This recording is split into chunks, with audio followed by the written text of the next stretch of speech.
Il y a des mots qui flattent l'ego et disparaissent aussitôt qu'ils sont prononcés. Et puis, il y a des mots qui s'impriment dans la mémoire, qui reviennent des années plus tard, parfois au moment le plus inattendu. Ce sont ces mots-là que peu d'hommes savent utiliser, non pas parce qu'ils sont compliqués, mais parce qu'ils demandent une posture intérieure rare. Aujourd'hui, on va parler de ces compliments que presque personne n'ose formuler correctement et que pourtant les femmes n'oublient jamais. Pas parce qu'ils séduisent de manière superficielle, mais parce qu'ils touchent quelque chose de profond, de stable, de vrai. La plupart des hommes pensent que séduire, c'est impressionner. Ils cherchent la phrase brillante, l'effet immédiat, la réaction visible. Le stoïcisme nous apprend exactement l'inverse. Ce qui a le plus d'impact n'est pas ce qui force une émotion, mais ce qui révèle une vérité. Marc Aurèle rappelait que ce qui est solide n'a pas besoin de bruit pour exister. En séduction comme dans la vie, ce sont les paroles calmes, posées, enracinées dans une perception juste, qui laissent une trace durable. Un compliment banal glisse sur la surface. Il est entendu, parfois apprécié, puis oublié. Un compliment rare agit différemment. Il donne à une femme le sentiment d'être vue au-delà de son apparence, au-delà de son rôle social, au-delà même de ce qu'elle montre volontairement. Et c'est précisément là que la majorité échoue, parce qu'elle parle trop vite, sans observer, sans comprendre, sans être présente. Le stoïcien commence toujours par l'observation. Épictète insistait sur ce point. Avant de parler, regarde. Avant de juger, comprends. Appliqué aux relations, cela signifie que tes paroles doivent naître d'une attention réelle, pas d'une stratégie. Quand un compliment est le résultat d'une observation sincère, il devient presque impossible à oublier, parce qu'il touche juste. Il y a un premier type de compliment que les femmes entendent rarement, non pas parce qu'il est difficile à formuler, mais parce qu'il demande du courage intérieur. C'est celui qui reconnaît une qualité invisible, quelque chose qui n'est pas immédiatement valorisé par la société. Quand tu mets des mots sur une force qu'elle exerce sans même en avoir conscience, tu crées un moment de silence intérieur chez elle. Ce genre de phrase provoque souvent une pause, un regard différent, parfois même une légère émotion qu'elle ne montre pas. Sénèque disait que le plus grand don que l'on puisse faire à quelqu'un, c'est de lui rappeler qui il est vraiment. Ce compliment agit exactement ainsi. Beaucoup d'hommes évitent ce terrain parce qu'ils ont peur de paraître trop sérieux, trop profond, ou de ne pas être compris.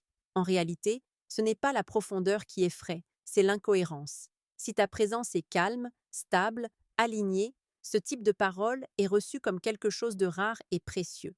Si elle sent que tu ne cherches rien en retour immédiat, la phrase s'ancre en elle. À ce stade, il est important de comprendre une chose essentielle. Le stoïcien ne complimente pas pour obtenir une réaction. Il parle parce que ce qu'il dit est vrai, ici et maintenant. Marc Aurèle écrivait que la tranquillité vient de l'accord entre nos paroles et nos pensées. C'est précisément cette cohérence qui rend certains compliments inoubliables. Ils ne sont pas dits pour plaire, mais parce qu'ils méritent d'être dits. Il existe aussi un autre type de compliment, encore plus subtil, qui ne porte pas sur ce qu'elle fait, ni sur ce qu'elle montre, mais sur l'effet qu'elle produit sur le monde autour d'elle. Peu d'hommes osent aller là, parce que cela implique de reconnaître une influence silencieuse, une présence. Quand tu nommes cela avec simplicité, sans emphase, tu touches quelque chose de très intime. Ce n'est plus une validation, c'est une reconnaissance. Dans la psychologie humaine, être reconnu pour ce que l'on est et non pour ce que l'on essaie de projeter crée un lien puissant. Pas un attachement dépendant, mais une forme de respect profond. C'est exactement ce que recherchait le stoïcien dans ses relations, une connexion basée sur la lucidité, pas sur le besoin. Si ce contenu te parle, prends un instant pour t'abonner. Non pas par automatisme, mais parce que ce genre de réflexion demande du temps, de la répétition et de la profondeur. Et c'est exactement ce que l'on construit ici, vidéo après vidéo. La plupart des erreurs viennent d'une confusion. Beaucoup pensent qu'un compliment fort doit être intense. En réalité, il doit être juste. Épictète rappelait que ce qui dépend de nous, ce n'est pas l'effet produit, mais l'intention droite. Quand ton intention est claire, apaisée, sans attente, tes mots portent naturellement. Dans la suite, on va entrer encore plus profondément dans ces paroles que les femmes n'oublient jamais, en comprenant pourquoi certaines phrases, dites une seule fois dans une vie, peuvent résonner pendant des années, tandis que 1000 autres disparaissent aussitôt.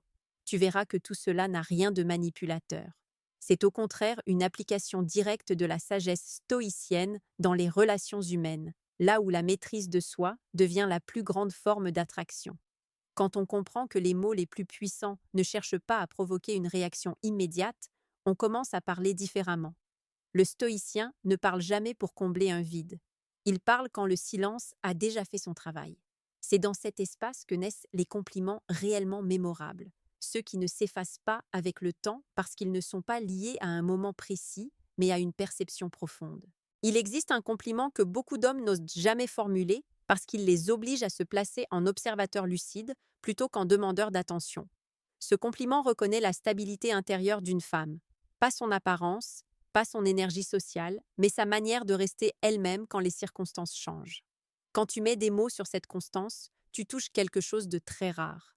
La plupart des gens ne se sentent valorisés que lorsqu'ils brillent. Être reconnu pour ce que l'on reste quand personne ne regarde crée une empreinte durable. Sénèque expliquait que la vraie force se manifeste dans la retenue, dans la capacité à ne pas se disperser face aux événements. Lorsqu'une femme entend que tu as perçu cette qualité en elle, elle ne l'interprète pas comme une flatterie, mais comme une compréhension. Ce type de phrase n'appelle pas de réponse immédiate. Elle est souvent suivie d'un silence, parfois d'un simple sourire, mais elle continue de travailler longtemps après. La raison pour laquelle ce compliment est si puissant, c'est qu'il ne correspond à aucun script social classique. Il ne ressemble pas à ce que l'on dit habituellement pour séduire. Il sort du cadre.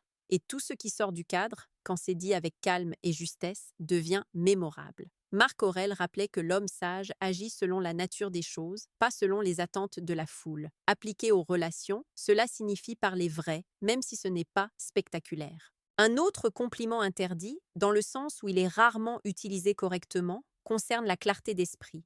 Beaucoup confondent intelligence et accumulation de connaissances. Le stoïcien, lui, valorise la lucidité.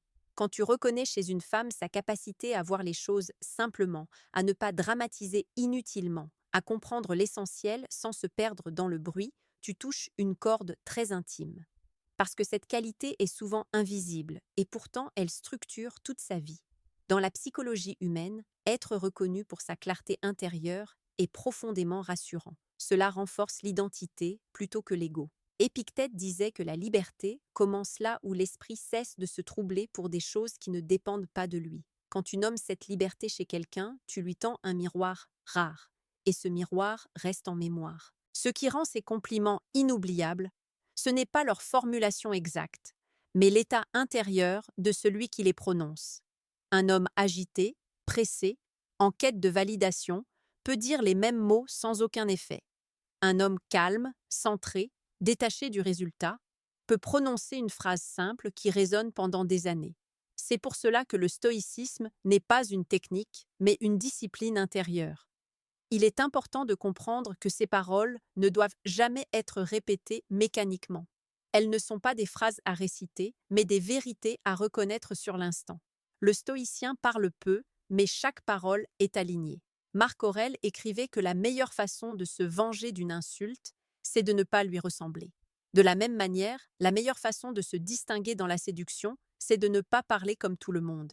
Il y a aussi un compliment qui marque profondément, parce qu'il reconnaît une forme de courage discret. Pas le courage spectaculaire, visible, applaudi, mais celui qui consiste à continuer malgré la fatigue, malgré les doutes, malgré les déceptions passées. Quand tu fais allusion à cette force tranquille, sans insister, sans dramatiser, tu touches quelque chose de profondément humain. Peu de personnes se sentent vues à cet endroit-là. Dans beaucoup de relations, les femmes ont l'impression qu'on les remarque, surtout quand elles donnent, quand elles s'adaptent, quand elles font des efforts. Reconnaître leur capacité à rester dignes, même quand elles n'ont rien à prouver, crée un respect silencieux. Sénèque rappelait que la grandeur d'âme se mesure à la manière dont on supporte ce qui est difficile sans perdre sa nature. Mettre des mots sur cette grandeur est un acte puissant. À ce stade, tu peux déjà sentir que ces compliments ne sont pas faits pour séduire rapidement. Ils sont faits pour créer une impression durable. Ils ne provoquent pas une excitation immédiate, mais une résonance intérieure. Et c'est précisément cette résonance qui fait qu'une femme peut se souvenir d'une phrase des années plus tard, sans même se rappeler le contexte exact. Dans le prochain bloc, on ira encore plus loin, en explorant le dernier type de compliment, le plus délicat de tous, celui qui touche à l'identité profonde et à la perception de soi. C'est aussi là que beaucoup d'hommes sabotent tout, par impatience ou par maladresse. Comprendre cela peut transformer radicalement ta manière de communiquer non seulement avec les femmes, mais avec les êtres humains en général. Il y a un moment précis où les mots cessent d'être des outils et deviennent des révélateurs. C'est à cet endroit que se situe le compliment le plus délicat, celui que très peu d'hommes savent formuler sans tout déséquilibrer, parce qu'il touche directement à l'identité profonde, à la manière dont une femme se perçoit quand elle est seule avec elle-même. Ce compliment ne peut pas être improvisé. Il naît d'une présence réelle, d'une écoute attentive, d'un regard qui ne cherche pas à prendre, mais à comprendre. Ce compliment reconnaît une forme de cohérence intérieure. Pas la perfection, pas l'absence de contradiction, mais la fidélité à soi. Quand tu mets des mots sur la façon dont une femme reste alignée avec ses valeurs, même quand cela lui coûte, tu touches un point extrêmement sensible. Peu de personnes se sentent reconnues à cet endroit-là, parce que la société valorise surtout les résultats visibles, rarement la droiture invisible. Marc Aurèle rappelait que l'homme droit ne cherche pas à être vu comme tel. Il agit selon ce qu'il estime juste.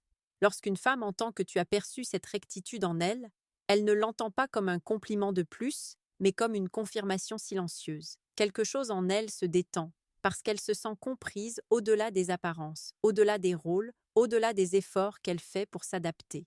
Ce type de parole a un effet particulier. Il ne crée pas d'excitation, il crée de la sécurité intérieure. Et contrairement à ce que beaucoup pensent, la sécurité est bien plus mémorable que l'intensité. L'intensité passe, la sécurité reste. Sénèque disait que l'âme se repose naturellement là où elle se sent en accord avec elle-même. Quand tu deviens celui qui met des mots sur cet accord, ta présence s'inscrit différemment dans sa mémoire.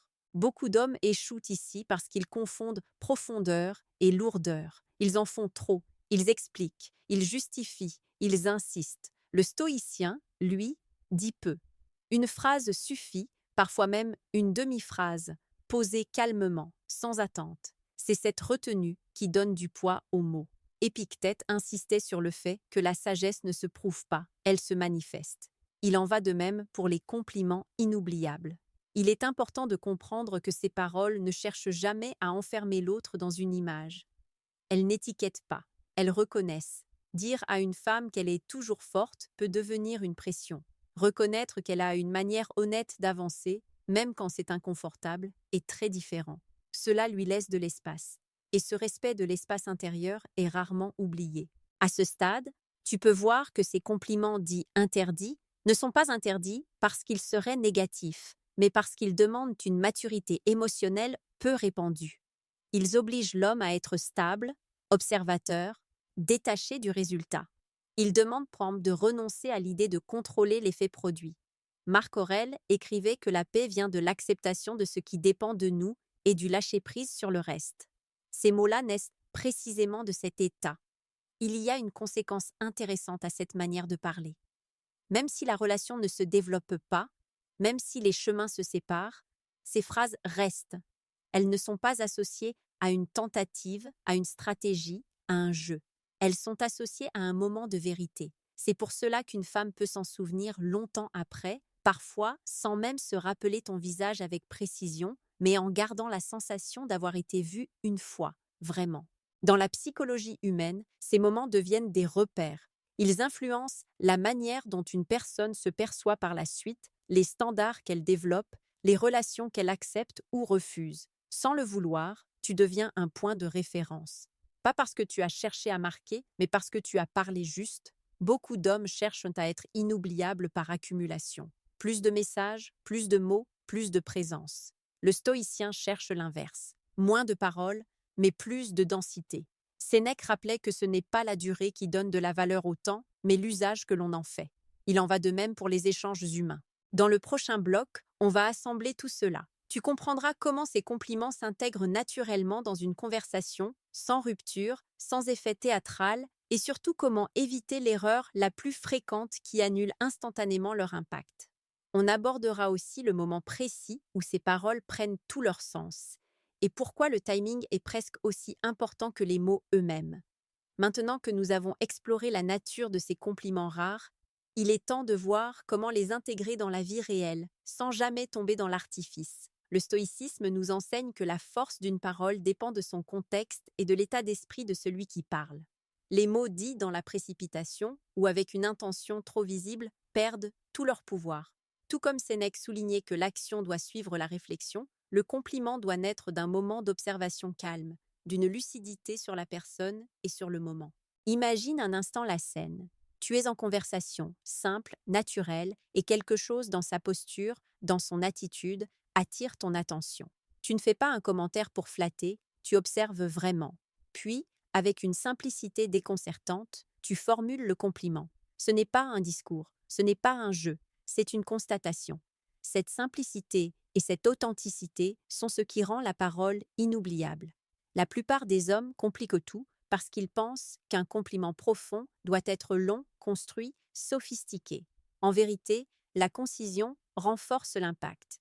Épictète disait que la clarté est la marque de l'esprit ordonné. Appliquée à la parole, moins tu en dis, plus tu es entendu. Petite parenthèse, les amis, j'ai créé un manuel complet sur la séduction stoïque. Il t'apprend comment parler avec maîtrise pour créer une vraie attraction. Le lien est en première ligne de la description. On continue. Le timing est un autre facteur crucial. Il ne suffit pas de connaître les mots, il faut savoir quand les dire. Trop tôt, le compliment peut passer inaperçu, noyé dans l'immédiateté d'une conversation. Trop tard, il peut sembler déplacé, artificiel. La clé réside dans l'attention à l'instant présent, à ce que Sénèque appelait la vie vécue pleinement, où chaque moment est observé et utilisé avec conscience. Le stoïcien n'attend pas un signal, il voit le moment se créer et agit avec justesse. Il y a également une dimension d'équilibre à maintenir. Un compliment trop rare ou trop inhabituel peut surprendre, et la surprise non accompagnée de calme peut déstabiliser. L'idéal est de maintenir une posture intérieure stable. Tes mots sont le reflet d'une tranquillité que tu incarnes. Marc Aurèle écrivait que la tranquillité intérieure est le véritable pouvoir. Lorsqu'un compliment naît de cette tranquillité, il ne cherche pas à produire un effet. Il s'inscrit naturellement dans l'expérience de l'autre personne. Souvent, les hommes oublient l'importance de la cohérence. Si tu sais dire un mot fort sur sa constance intérieure, mais que ton comportement est instable ou superficiel, le compliment perd tout son poids. La parole et l'action doivent aller de pair. La confiance que tu inspires n'est pas construite par l'éclat de tes mots, mais par l'harmonie entre ce que tu dis et ce que tu es. Cette cohérence transforme chaque compliment en un repère mémorable, une marque durable dans l'esprit de celle qui le reçoit. Un autre aspect subtil mais essentiel concerne le rythme de la conversation. Un compliment ne doit pas interrompre le flux naturel ni paraître inséré artificiellement. Il doit émerger du dialogue, de l'échange, comme une évidence que vous partagez tous les deux. Cette évidence donne au mot sa légitimité, et c'est précisément cette légitimité qui le rend inoubliable.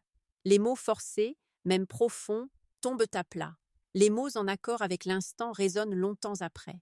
Enfin, il faut comprendre que l'inoubliable ne se mesure pas à l'admiration qu'il provoque immédiatement. Une phrase prononcée avec sincérité et alignement peut être oubliée en surface, mais elle continue de travailler silencieusement dans la mémoire émotionnelle. C'est là tout le pouvoir du stoïcisme appliqué à la parole.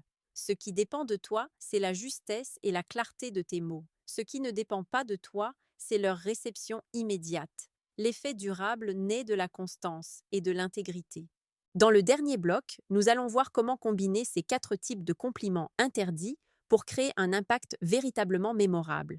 Nous parlerons de la structure d'une conversation qui permet à ces mots de s'installer et comment, grâce à la maîtrise stoïque, tu peux devenir un homme dont les paroles marquent profondément sans jamais forcer ou manipuler. Nous arrivons maintenant à la conclusion de ce parcours. Comment combiner ces 4 types de compliments interdits pour créer une présence mémorable et authentique? Tout repose sur une logique stoïque. Chaque mot doit naître de l'observation, de la clarté intérieure et être aligné avec ton état d'esprit. Il ne s'agit pas de réciter une liste, ni de chercher un effet immédiat, mais de laisser émerger la vérité à chaque instant. Quand tu réussis cela, tes paroles deviennent des repères, des points fixes dans la mémoire émotionnelle de la personne en face de toi. Le premier compliment, celui qui valorise une force invisible, doit s'insérer naturellement dans la conversation. Il n'est jamais annoncé, il est découvert. Comme Marc Aurèle l'écrivait, la grandeur réside dans les actes et non dans la démonstration. Ainsi, tu observes un geste, un choix, un comportement, et tu fais remarquer subtilement la valeur qu'il contient. Cette simplicité est ce qui rend le compliment durable. Il n'a pas besoin de musique, de drame ou de justification. il est ce qu'il est. Et c'est suffisant. Le deuxième compliment, qui met en lumière la clarté d'esprit ou la lucidité, fonctionne de la même manière. Plutôt que de louer l'intelligence apparente, tu remarques la capacité à rester calme, à comprendre sans dramatiser, à voir l'essentiel dans un monde qui s'agite. Ce compliment, rare et précis, crée un espace de reconnaissance intérieure. Sénèque rappelait que l'âme se nourrit de la justesse des perceptions, pas de la gloire superficielle. Quand tu nommes cette qualité, tu nourris l'âme de l'autre et non son ego. Le troisième compliment, celui qui reconnaît la constance et la fidélité à soi, doit se glisser subtilement dans l'échange, souvent à travers une observation discrète. Il ne cherche pas à flatter, mais à montrer que tu vois ce qui est rarement visible. Cette reconnaissance silencieuse produit un effet durable, parce qu'il touche à la construction de l'identité plutôt qu'à l'émotion du moment. La plupart des hommes ignorent cette dimension et se contentent de remarques superficielles. Toi, tu vas plus loin. Tu observes la solidité derrière l'apparence. Le quatrième compliment, le plus délicat, celui qui touche à l'identité profonde et au courage discret, est celui qui laisse une empreinte la plus forte. Il peut se manifester par une phrase simple, mais qui démontre que tu comprends la manière dont elle avance malgré les obstacles, malgré les doutes, malgré les blessures passées. Ici, le stoïcisme te guide à rester calme et aligné. Le compliment ne force rien. Il révèle simplement une vérité silencieuse. Cette reconnaissance est rare, et c'est pour cela qu'elle est inoubliable. Lorsque ces 4 types de compliments sont utilisés avec maîtrise, ils ne s'empilent pas. Ils s'intègrent dans une conversation naturelle, fluide, où chaque mot a sa place. L'effet n'est pas celui de la séduction superficielle, mais celui d'une résonance intérieure qui continue de vibrer longtemps après la rencontre. Marc Aurèle disait que ce qui est durable ne se construit pas dans l'instantané, mais dans la constance et la cohérence. Tes mots, prononcés avec clarté, honnêteté et présence, deviennent cette constance. Pour appliquer tout cela dans la vie quotidienne, rappelle-toi 3 points essentiels. Premièrement, observe avant de parler. L'attention sincère est la source de la force. Deuxièmement, aligne tes paroles avec ton état intérieur. La cohérence donne du poids. Troisièmement, respecte le moment. Laisse la conversation couler. Trouve l'ouverture naturelle pour déposer tes mots. Ces 3 principes garantissent que chaque compliment prononcé ait l'impact d'un repère durable dans la mémoire. Et enfin, souviens-toi de ce qui fait toute la différence entre une phrase oubliée et une phrase inoubliable, l'absence d'attente. Le stoïcien ne parle pas pour obtenir un résultat, il parle pour exprimer la vérité perçue. Quand tu adoptes cette posture, tes mots n'ont pas besoin de briller pour être entendus. Ils s'inscrivent d'eux-mêmes, parce qu'ils sont vrais. Et cette vérité, cette lucidité, est ce que les femmes n'oublient jamais. Ainsi, en combinant ces 4 compliments interdits et en les laissant émerger naturellement, tu deviens un homme dont la parole marque profondément. Pas par la technique, pas par la manipulation, mais par la maîtrise de soi, l'observation attentive et l'intégrité. La séduction devient alors un art silencieux, fondé sur la présence, la reconnaissance et la justesse. Et c'est exactement ce que le stoïcisme nous enseigne, la force tranquille, l'impact durable et la beauté de la vérité dans nos interactions humaines.